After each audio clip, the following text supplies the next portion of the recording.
Well, good morning, everybody. It is around 7:15 a.m.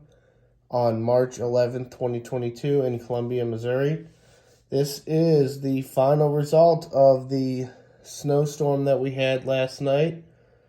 Turns out we got a little bit more than forecasted. Our forecast was 2 to 4 inches around this area, and official totals were between 4 and 5, 4 and 6 on some high notes.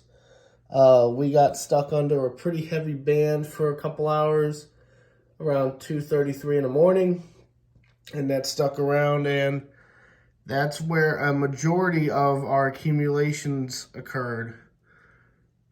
So you can definitely see, looking down at the front yard here, there is no grass blades sticking out. The only thing you can see there is some high grass blades and high weeds from a rock pile that's typically there to catch water when it rains.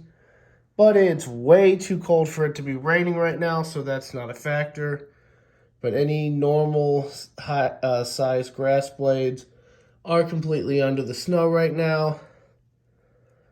So again, this is the final result of the late winter, middle of March snow on March 11th, 2022. Between 4 and 5 inches was the total. Thanks for tuning in. Have a good day.